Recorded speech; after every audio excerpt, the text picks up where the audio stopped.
Yeah, I think the thing about South Africa is that the white community was always a minority compared to the indigenous peoples. If that had ever tipped over the other way, it would have been.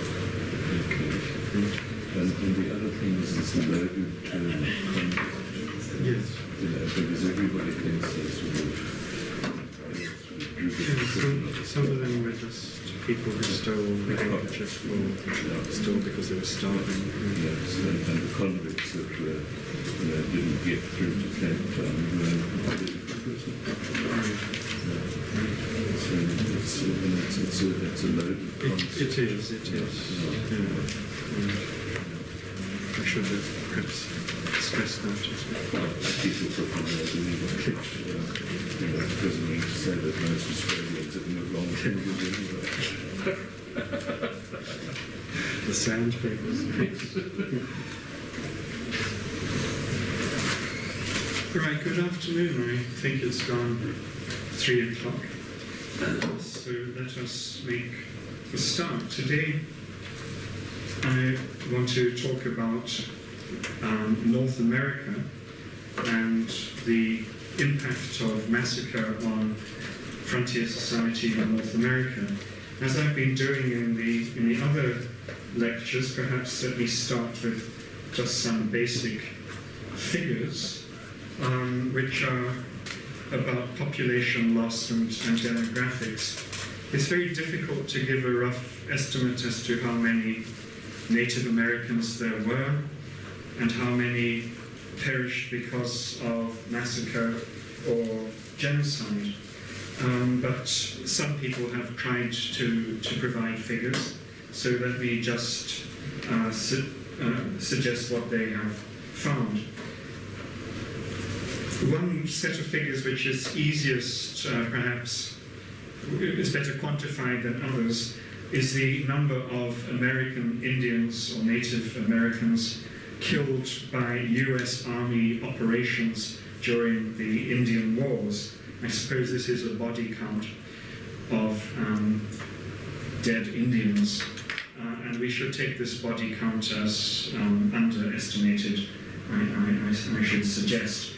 And the American Army sort of comes into existence during the Revolutionary period, and so the Indian Wars last, in the opinion of the American Army, from approximately 1775 to 1890.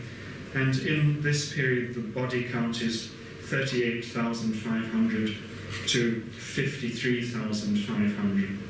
So that's quite a lot, but perhaps not necessarily shocking. But Barbara Mann, with her more detailed study of specific Indian groups in the revolutionary period that we're looking at, where she sort of names each group and looks at what happens then, she estimates that during this period she can see a reduction in group sizes between 64% in some cases and 99% in other cases. These are the groups that we are looking at today. And two major studies, one by someone called Henry Dobbins, entitled "Their Numbers Become Thinned," and another study by Russell Thornton called "American Indian Holocaust and Survival," calculates that in the United States, the indigenous population sank 93% overall from where it had been before the Europeans arrived. So once again, when you're dealing with a population decline in the 90%, one is tempted to use the word genocide. And of course, not all of these people were killed in battle. Not all of these people were massacred. Many of them died as a result of their societies being wiped out, their food supplies being destroyed, their villages and their towns and their houses being burnt down. And others, of course, died from disease. So we'll never really know the exact numbers, but I'm suggesting to you that massacre and genocide eventually accounted for for the near extinction of Native Americans. Just to give you some other numbers as well, to put this in a comparative perspective, why the South African case isn't as bad as Australia or isn't as bad as North America, is that there were always far fewer settlers in South Africa, far fewer white settlers in South Africa. They never succeeded in becoming the majority of the population in South Africa. So their ability to inflict genocidal damage on indigenous societies was not as great as the ability of Australian settlers or American settlers to inflict genocidal damage on the indigenes of those countries. By 1790, in North America, there were an estimated 3.9 million American colonists. Compare this to 20,000 in South Africa. 3.9 million Americans in Northeast America. 2/3 of these Americans, white Americans, 2/3 of them lived within about 50 miles of the sea, so they were really confined to the old 13 states next to the seaboard. 50 years later, 50 years after 1790, at least 4.5 million American settlers had crossed the Appalachians into new territory, or Indian territory, or in other words, territory that was not the original 13 states. That's a massive migration of 4.5 million people into Indian territory within 50 years. And in the end, it is these numbers which are simply overwhelming. In 1790, it's estimated that Indians were to be found in all of the old 13 colonies of America, and all of the land outside of the 13 colonies. But if these 13 colonies were to expand, then the Indians basically had to be removed. They had to be dispossessed if this huge demographic population growth of white American settlers, principally white American settlers, was to expand, the Indians had to be removed. And it's estimated that in about 1820, there were 125,000 Indians living east of the Mississippi. And by 1844, there were a mere 30,000. So those Indians who had managed to hang on in the east, 125,000 in 1820, 30,000 in 1844. The total population of Indians throughout the North America had declined by 1/3 by as early as 1844.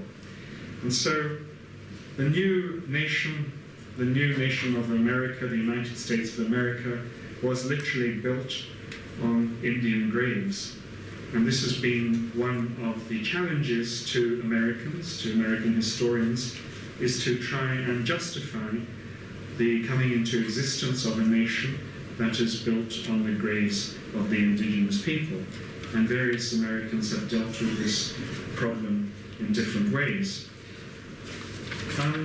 Let me just spell out to you, having given you a bit of a rough statistical analysis of what happens to American Indians, why this policy of genocide.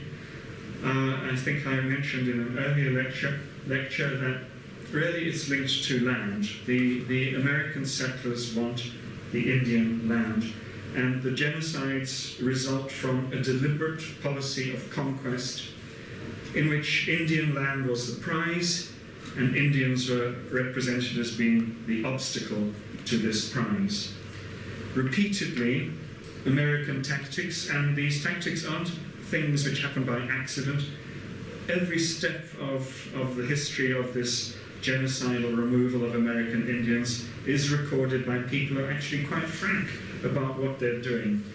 So the typical tactics were to basically threaten genocide to begin with. The American settlers would find an Indian community which seemed to be rich in land and basically threaten them with extermination or extinction if they didn't move. There was frequently the offering of bounties for Indian scalps, bounties which ranged from about £75 in some cases to $100 in other cases. And this was no mean sum. $100 was more than most farmers earned in a year. So if you had the incentive to go and collect Indian scalps at $100 a head, you would go and do so. And there's some notorious characters from the backwoods of the American wilderness who boasted of having killed over 100 Indians and collected scalps to prove it. What is more, Indians were, not only their scalps were removed, in some cases the settler militia would take patches of skin from the Indians and use them to sharpen their razors and their shaving knives. This was sort of one of the souvenirs, and make themselves leggings out of Indian skins. This is one of these aspects of massacre which goes into the atrocious, quite unnecessary, atrocious behavior. There was also the custom, the practice of extracting massively disproportionate revenge for so-called Indian atrocities. And the seizure of Indian lands often meant massacring their inhabitants, with the settlers then taking over the farming land and not leaving any chance of Indians to scratch out a subsistence from the land that was left to them. This sometimes provoked, understandably, bitter resistance from the Indians who fought to the death because they knew that death awaited them anyway. So this was this is the overt violence which is practiced on the Indians. The other tactic, which is once again stated quite clearly by all of the participants in these wars, is to make treaties with the Indians that you had absolutely no intention of ever honouring. The treaty was a way of getting yourself into the territory, promising peace, and then eventually breaking the treaty or accusing the Indians of breaking the treaty. So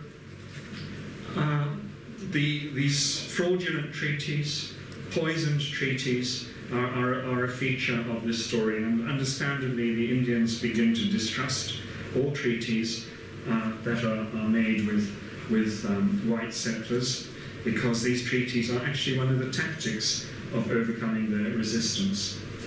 So Barbara Mann spells out in her work a sort of a 7-stage pattern of taking over Indian land. First, you initiate entry into Indian territory, which you can do either with their permission or without it. Sometimes thousands of squatters or settlers would simply move into Indian territory and cause trouble deliberately. Once you've got a foothold in Indian territory, you make treaties with them, which I've just said are made to be destroyed. Thirdly, you then begin to make roads or demand the right to make roads or paths through their territory, ostensibly for the purpose of trading, but also to move troops and ultimately artillery and horses into the territory more quickly. You then establish posts, trading posts, outposts, where you surround the indigenous population so you can attack them from all sides when you feel like it. You then write letters to the American Congress complaining about alleged Indian depredations, complaining about incidents of betrayal of the treaties, Indian atrocities, abductions, murders, etc. Once Congress is on your side, you then have the authorization to raise a militia to punish the Indians. The 7th step is massacre. You launch your militias, sometimes, very often, in fact in the case of America, usually with the support of American army or armed forces. So what is perhaps distinctive about massacre on the American frontier is that it is merely always authorized and sanctioned and supported by the American state.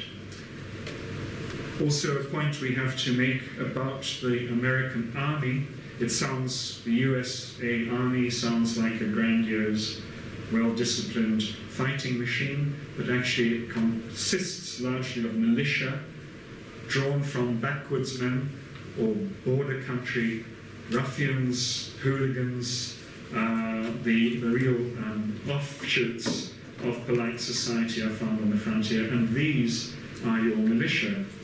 And there's not a huge difference between this type of militia and the commandos of South Africa or the posses of Australia. There's not a huge difference. And indeed, as we shall see in the American Revolution itself, most of the revolutionary armies of the American War of Independence are basically militia raised from the back countries and the border regions of America. These are men inured to years of fighting. They're inured to Indian means of warfare. They fought with and against the Indians. These are the fighters of the American Revolution, many of them. And sometimes they can behave like a well-disciplined, politically motivated army if they're under the right leadership, but other times they show their true colours, as it were, which is that they are Indian fighters, frontier ruffians, and their biggest, I suppose, goal, their target, the point of all of their striving, as it were, is land. And I'd like to move quite quickly through a sort of introduction, just to give you some images of what Indian life was like. And it's necessary to say something about the time before the American Revolution, to say something about the 7 Years' War, and or known in America as the French and Indian Wars, and to set the scene. So I'm going to give you a quick tour of basically North American history. So we have to move quite quickly. As you know, in the 17th century, of course, North America was primarily occupied by the indigenous people, but there had been the intrusion of British and French settlers into the eastern seaboard. The French down the St. Lawrence River, spread into the Great Lakes, and the English settlers, it's too early perhaps to use the word British, the English settlers who included Irish, Welsh, Scottish, etc., on the eastern seaboard.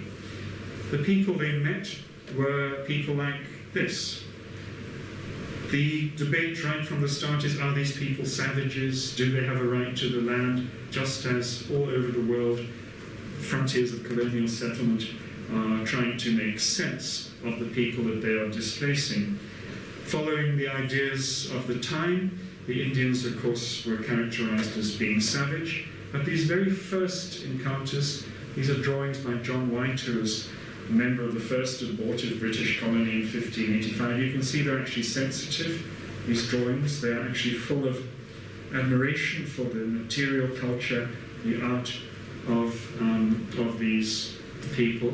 And you couldn't help noticing that American Indians had towns and villages, highly sophisticated settlements, some of them very, very extensive, with thousands of people. There's a great variety of Indian dwelling and habitation. And of course, the idea that they are simply savage hunters is incorrect. Most of the American Indians, of course, did hunt, like virtually every society on earth, but they were also agriculturalists. They had extensive fields of corn. They had, these paintings are quite touching, really, showing family life and social social communion around mutual meals.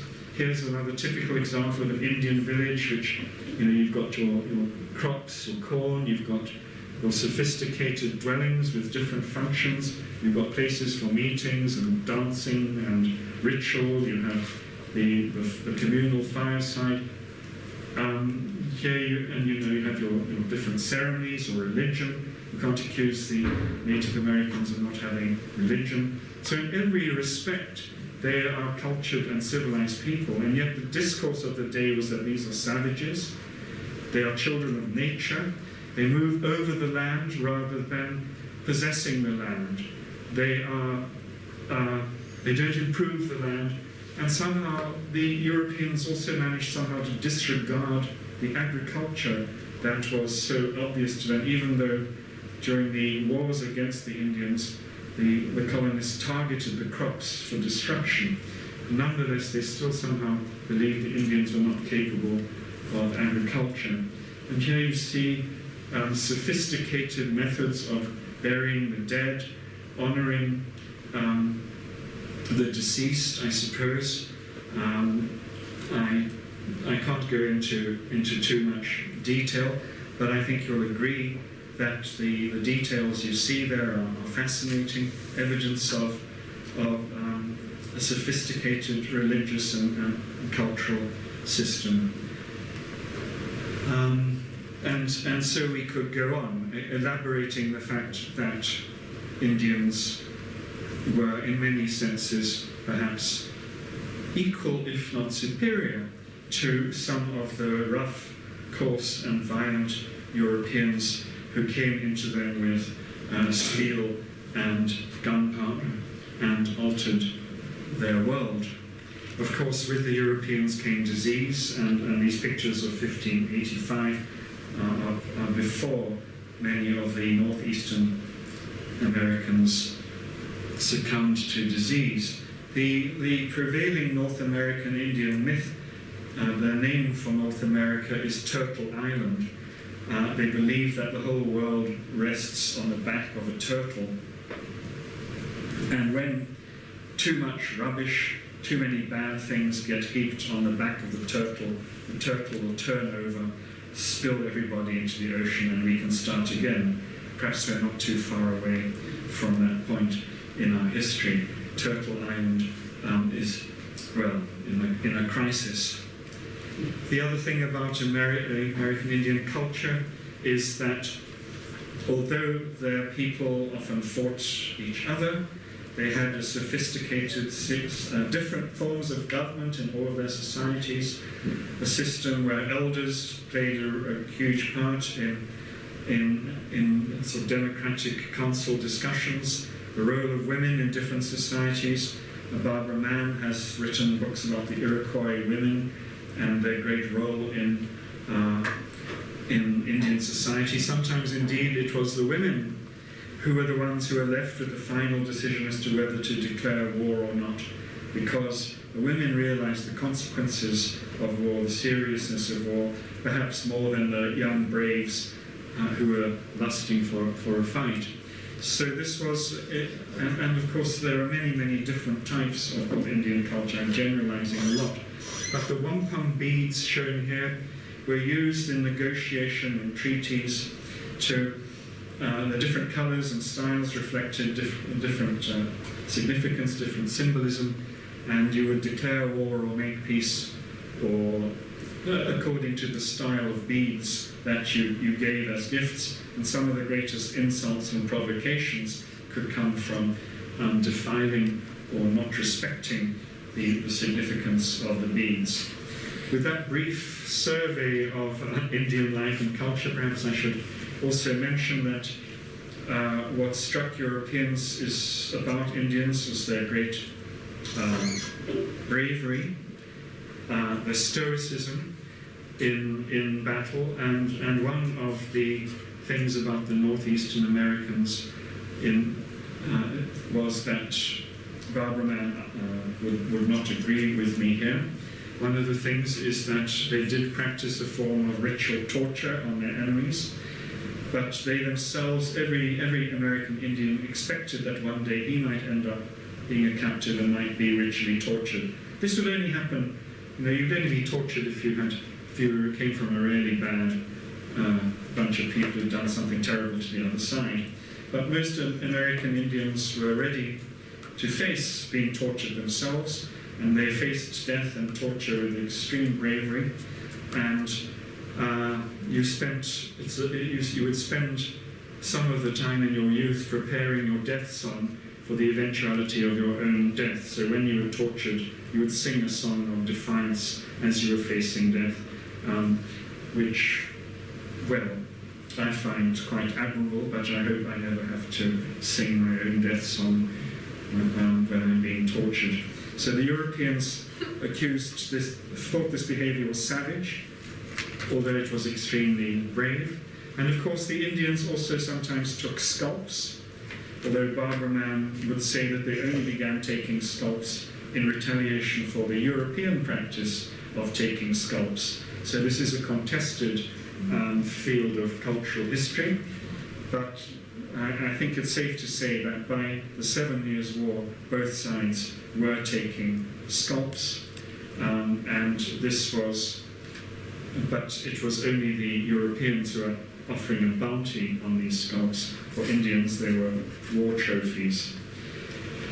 The 7 Years' War, I have to just say something about this, I'm afraid, was a war fought basically between France and England for control of North America. And it was a war that involved the Indians. The Indians took sides. And as long as there were French and British in North America, the Indians, as it were, prospered. They could play one side against the other. The Indians, in many senses, held the balance of power. With the defeat of the French, things became serious for the Indians. They no longer had another power they could balance the political game against. The French were much weaker in presence in North America. They were mainly hunters and fur trappers, and they lived in the colder areas of what is now Canada. The agriculture was stunted. And as a result, perhaps the French were far more generous to the Indians. They recognized the Indian practice of gift giving. You give gifts to people in order to cement good relations. And if you don't give gifts, then you cause resentment and trouble. The British attitude was, there's no way I'm just going to give gifts for nothing to Indians. And the Indians tended to prefer the French to the British. But in the long struggle for supremacy, as you know, it was the British who prevailed, the French who had to surrender, and the Indians now were faced with no longer the French and British, but with the British. This is the end of the 7 Years' War, 1763. During the war, basically, I suppose the major areas of contestation were the British are along the eastern seaboard and the French more along the Mississippi Valley and the Great Lakes. And of course, Indians got used to this presence in these different regions. Just to show you more maps of this, there's this vast, vague area called New France, which was hardly populated by Europeans at all, but it was seen as an area of French interest. And a lot of the fighting that went on in the 7 Years' War goes along the borders of these regions, and involves not just Europeans, but Indians on both sides. Of course, atrocities are committed on both sides. The Indians are very often accused of being responsible for these atrocities and massacres, but they are very often also victims of atrocities and massacres. So it's actually the 7 Years' War, to cut a long story short, is this terrible, brutal struggle which goes on in the backwoods of America, the borderlands of America.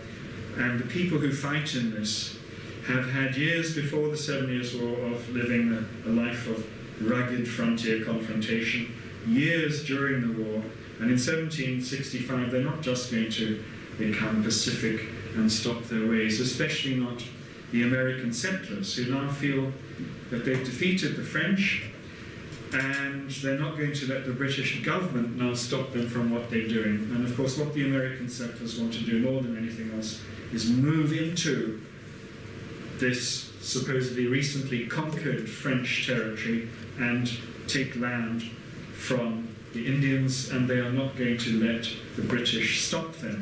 The British policy is to try and stop colonial expansion on the line of the Appalachians. It doesn't want its British subjects wandering off into the wild, doing what they like, provoking Indians and taking land. So they prohibit the settlers from moving into Indian land, but the settlers ignore it. And this is really one of the reasons that you have the American Revolution. I'll say more about that in a minute. The American Revolution has a number of causes, but I'm here to tell you that the major cause of the American Revolution was that American settlers did not want the British Crown to prevent them from taking Indian land, and that was one of their big grievances. I think we can just move on. This is just to show you that the 7 Years' War is the precursor to the revolutionary period that we've been talking about. It's a global war. It's fought in India between the French and English, in the Caribbean, and in North America. Many of the participants in the 7 Years' War go on to fight in the American Revolution, the French Revolution, and the Napoleonic Wars. This is the testing ground for global warfare, modern state formation, and of course for the political use of massacre. This is just a lurid picture to show you styles of frontier fighting.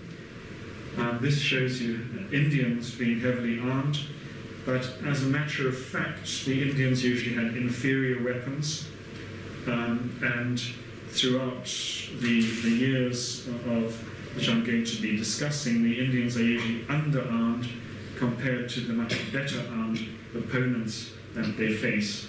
Perhaps the favoured weapon of the Indians is the tomahawk, which is a very effective weapon in woodland and close-quarter fighting. Now we introduce, I suppose, George Washington, who, as I recommended, one of the books by Barbara Mann is George Washington's War Against Native America. George Washington starts off life working for his family's company, which happens to be basically something called the Ohio Company that speculates in land. So George Washington is basically a land speculator who works for his family company, and one of the first things he does in 1754, when he's, I think, a major in the Virginia militia fighting on the force on the side of the British, he moves into Ohio country, which is Indian country in the French sphere, and begins to eye out suitable tracts of land which he and his family might acquire. During the course of this, he manages to provoke the French and get himself captured, and in fact, it's quite a shameful, I mean, Washington's troops get massacred by Indians and the French, and he gets captured, and it's the beginning of the 7 Years' War, and not a very good start for the British, and Washington is involved in this. We should also just mention briefly that during the 7 Years' War you had very far-sighted Indians who realized that whatever the result of the 7 Years' War, whoever won, British or French, the best thing for the continent would be to get rid of Europeans altogether. And here you have the prophet Neolin, who is a millenarian prophet who inspires the Indian leader Pontiac to rise up against the British, which happens just at the end of the 7 Years' War, and try and drive them into the sea. This is accompanied then, Neolin is the inspiration behind Pontiac's Rebellion, and what this shows you is that there are a number of Indian leaders who are prepared to make intertribal or cross-tribal, if I may use the word tribe without getting into trouble here. There are a number of Indian leaders who are prepared to make overarching cross-tribal alliances with each other in order to deal with the real threat to their welfare, which is the European presence. And it's in response to things like this that you get the first use of biological warfare in North America. The British begin to distribute smallpox-infected blankets amongst the followers of Pontiac with dire consequences. It's just to, I suppose, why am I showing you this? It's taking up so much time. It's to suggest the background of violence and the prevalence of massacre, the presence of warfare in this region. just an example of the significance of how these wampum belts were not just symbolic indicators of peace or war. They could even, convey almost written messages in them. And I put that in just to show you that there was a chap called Penn who was decent to the Indians. The famous Quaker William Penn, who's, I suppose, famous for making a just deal with the Indians, although people, of course, doubt that any treaty with the Indians which resulted in them losing land could be just. But Penn was, of course, from Pennsylvania, and during the 7 Years' War, a group of roughnecks from a place called Paxton in Pennsylvania decided that they would massacre the local Indians, even though the Indians were on the side of the British and many of them were Christian and converted. The Paxton boys, by 1763, had got so tired of what they said was Indian depredations, massacres and aggression. This leads into the sort of feeling that everybody is neurotic and paranoid and insecure on the American frontier. So they went through various villages in Pennsylvania trying to massacre the friendly Indians. They even marched into the center of Philadelphia and threatened to overthrow the local government, who was in the hands of one of the, I think, sons of William Penn, called John Penn. Why am I mentioning this? John Penn is seen as being a weak character in that he can't deal with the Paxton boys, and it's Benjamin Franklin who is the voice of reason in this rioting. But this just shows you the general climate of American frontiersmen, even during the 7 Years' Wars, that they're vehemently anti-Indian, prepared to massacre anybody in the colonies that they were suspicious of, including the inhabitants of Moravian missionaries and mission stations. Here, the 61 Christian Moravians, Indian Moravians, are slaughtered, taken out one by one from the church they were hiding in, and tomahawked by white settlers. Here, triumphed in death 90 Christian Indians, says this memorial. Well, I leave you to meditate on the irony of those words. We then come to the American Revolution, which, as I've suggested to you already, is about Indian land as much as it is about anything else. The American Declaration of Independence actually refers to Indians in it as merciless savages whose known rule of warfare is an undistinguished destruction of all ages, sexes, and conditions. This is an indication that the founders of the American state did not really have a place for Indians in their new American state, although all men are equal, and life, liberty, and the pursuit of property was the first word put into the American Declaration, which was then crossed out. Life, liberty, and pursuit of happiness was replaced with. That all men were equal, but not the Indians. And this is one of the grievances that the American revolutionaries had against the British government and King George III, was that King George III actually treated Indians as allies, tried to protect Indians, tried to stop American settlers from taking Indian land. This was one of George III's crime and the crime of the state. And one of the, of course, the chief constructor of the Declaration of American Independence was Thomas Jefferson. We'll say more about him. Thomas Jefferson, who has a completely consistent policy regarding Indians, and that is that they should either be eradicated, exterminated, or expelled. And he particularly took great care, even whilst he was penning the lines of the American Constitution, he was writing letters to say, if any of these Indians dare to raise the tomahawk against us, we will follow them mercilessly till not a single one of them is left alive. And he repeats this time and again.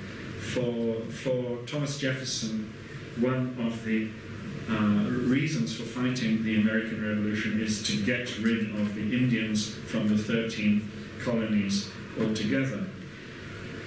The revolutionary forces, I've already suggested, many of them were backcountry militia, and they only joined the fight, and very roughly, 1/3 of Americans were on the side of the revolution, 1/3 were on the side of the British, and 1/3 wanted to be neutral. But those who joined the armies of America, they did so because they were paid. What were they paid in? Land grants or land warrants. They weren't paid in cash.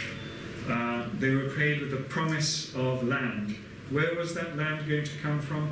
From conquered Indian territory. The land was coming from, it was an IOU. Once we dealt with the British, we will pay you for your services in land.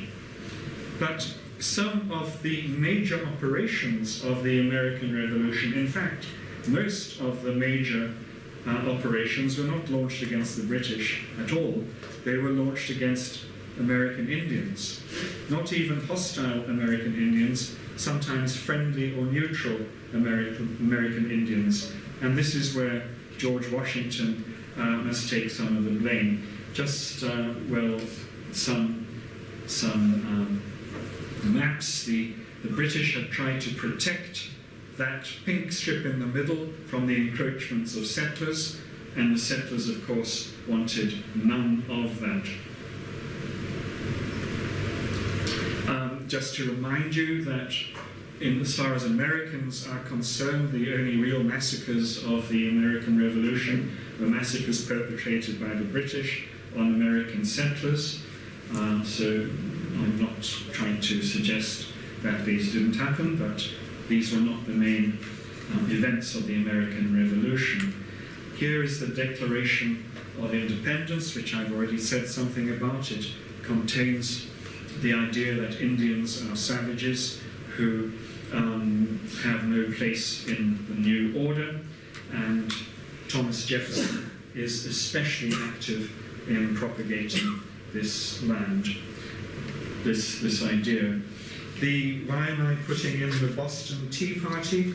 Well, because of the interesting fact that the American colonists here pretended to be Indians as they were throwing British tea into the harbour.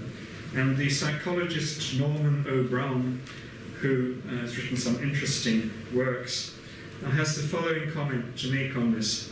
The comic wearing of the Indian mask in the Boston Tea Party is the lighter side of a game, a ritual, the darker side of which is fraternal genocide.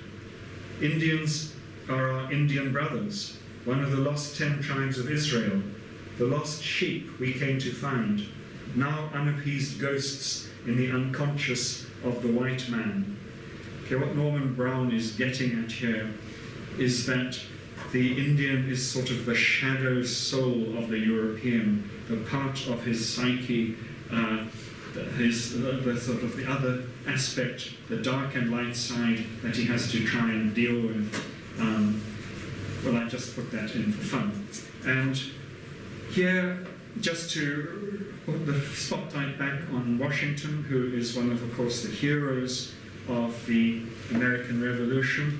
Bear in mind that he is the land agent who is very keen on land deals and land propagation, and it was he who led the largest patriot expedition of the entire War of Independence, which was not against the British, not against General Gage, the British commander in North America, but instead against the Iroquois League of Indians in the north of New York. And the Iroquois happened to be neutral, but nonetheless Washington commands a massive force which attacks the Iroquois, devastates their homeland. 40 towns are destroyed, 160,000 bushels of corn are destroyed, the people are scattered, and this is all part of the war that Washington is waging, not against the British, but against the Indians, who he sees as a threat. And Washington's Indian name means something like town destroyer, and the American colonists, the American settlers themselves, were known as the long knives or the big knives because of either because they used bayonets or bowie knives, but the Indians called them long knives, and it was not a term of endearment. Just to show you once again the myth of George Washington, the savior of the American Revolution, that in fact he authorized the mobilization of many American forces against not only the Iroquois, but other societies to the west of the Appalachians, and especially in Ohio. And one of his chief spokesmen was Thomas Jefferson, who became President of America in 1801, so he's a fairly influential character, and he is full of these statements that basically the best thing to do with Indians is to exterminate them or get rid of them. This is his plan, really. His plan was to remove all Indians eventually from the old 13 colonies and transplant them somewhere in the West. His long-term plan was to destroy their tribal identities altogether and make sure that they all just ended up as one sort of mixed Indian nation who would be unaware of their specific culture, identity, or language. A particular target of the American revolutionaries was an area of America they called the Old Northwest, which is Ohio country. And this was targeted throughout the American War of Independence. Some 11 attacks were made by American troops on the Indians of this region. These attacks, confusingly, there's a group of Indians here called the Miami, who you would think would be in Miami, but the Miami are near Lake Erie up in Ohio. But the Miami and the Shawnee in particular were targeted by American revolutionary armies, ostensibly because they were supporting the British, but in fact they weren't. Most American Indians in the American Revolution tried to stay out of it. They realized that it was a no-win situation. But the Shawnees in particular were identified by Washington and Jefferson as being enemies of America and friends of the British. And they experienced these constant raids upon them, threats, destruction of their societies. And there's a war of attrition really being waged against them. In the beginning, these Indian societies can resist quite well. But as the war drags on, they run out of ammunition, they run out of food because the crops are being destroyed, the villages are being destroyed, and eventually they are fighting with clubs, bows, arrows, with extremely diminished numbers. And eventually they suffer great massacres. There's one particular event, however, where the combined Indian nations of this part of the world, under a leadership of a man with the lovely name of Chief Little Turtle, inflicts a massive defeat on the American forces, the biggest defeat they've ever suffered. Over nearly 700 American soldiers are killed for the loss of very few Indians. This is a huge Indian victory, but it is very unique in the annals of this struggle. And eventually, of course, the Americans prevail. They win the American War of Independence. They sign the Treaty of Paris. During the course of the war, they've absolutely decimated, destroyed, and stripped many Indian nations of their land. And the idea is now this land is going to be paid as land warrants to the loyal troops of the American Revolution. Many of these loyal troops have already decided to sell on their warrants to land speculators. One particular speculator ended up with over 1 million acres of Indian land. This is the sort of deal that was going on. And the Treaty of Paris, by the way, was signed in Paris by Britain and America. There was not, of course, a single American Indian representative there. And basically, Britain handed over its territories, and also even territories that belonged to Indians, to the Americans. The Americans understood by the Treaty of Paris that they now had complete sovereignty over the Indians of their part of North America. And, well, this is just to show that treaties were made by the Americans with the Indians, but we have many Indian responses to these treaties, which says this is an insult to us. You are treating us like you want to kill us. You say to us that you have us in the palm of your hand and you simply have to close the hand to crush us. What sort of a basis for a lasting peace is this? There are many eloquent, dignified speeches by American Indian leaders, but the reality is that having won the war in 1783, the Americans now turn their attention to displacing the Indians from territories that they have their eyes on. One of these particular treaties is the Treaty of Greenville, by which the current state of Ohio is carved in half after battle with the local Indians, with Chief Little Turtle, battle of falling timbers. The Indians fight bravely, but in the end, resistance is futile. And this is a typical treaty. It says, well, we are going to take half of your territory. But it didn't stop there. Reluctantly, the Indians agreed to this, but in a few years' time, various pretenses and pretexts were found to take over the entire territory. This is the area we're talking about, the Old Northwest, which is the Ohio Valley, and the Greenville Treaty Line cuts Ohio in half. Ohio means beautiful river. And this valley, the Ohio Valley, had always attracted American settlers. And as early as 1788, an American major on the Ohio River wrote that in a 6-week period he had seen, traveling down the Ohio River, 181 boats, 406 souls, 1,558 horses, and 92 wagons. These are settlers pouring down the Ohio River into Indian Territory before even the war is over. This is 1788. So, as I say, numbers tell. This is then the situation at the Peace of Paris, and basically all of this pink land was up for grabs.